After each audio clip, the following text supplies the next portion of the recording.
Chapter 12, Attack by Fire. Sun Tzu said, "There are 5 ways of attacking with fire.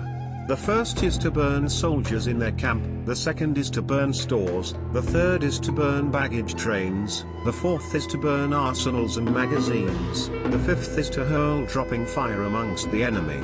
In order to carry out an attack, we must have means available. The material for raising fire should always be kept in readiness. There is a proper season for making attacks with fire, and special days for starting a conflagration. The proper season is when the weather is very dry.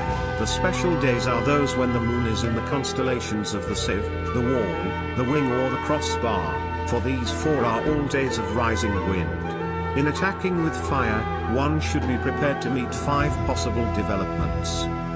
1. When fire breaks out inside to enemy's camp, respond at once with an attack from without. 2. If there is an outbreak of fire, but the enemy's soldiers remain quiet, bide your time and do not attack. 3. When the force of the flames has reached its height, follow it up with an attack, if that is practicable. If not, stay where you are. 4. If it is possible to make an assault with fire from without, do not wait for it to break out within, but deliver your attack at a favorable moment.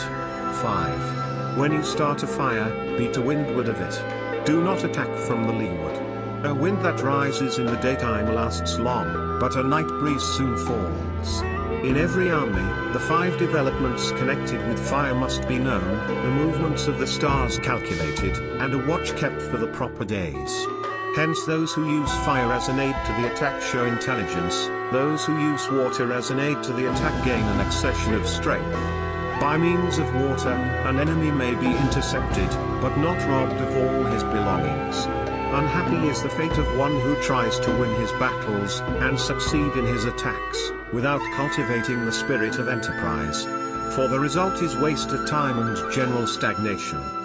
Hence the saying, the enlightened ruler lays his plans well ahead, the good general cultivates his resources.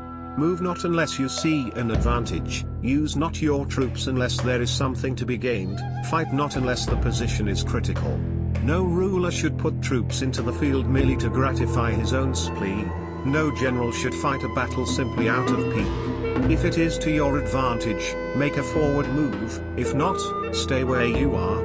Anger may in time change to gladness, vexation may be succeeded by content. But a kingdom that has once been destroyed can never come again into being, nor can the dead ever be brought back to life. Hence the enlightened ruler is heedful and the good general full of caution. This is the way to keep a country at peace and an army intact. The end of chapter 12.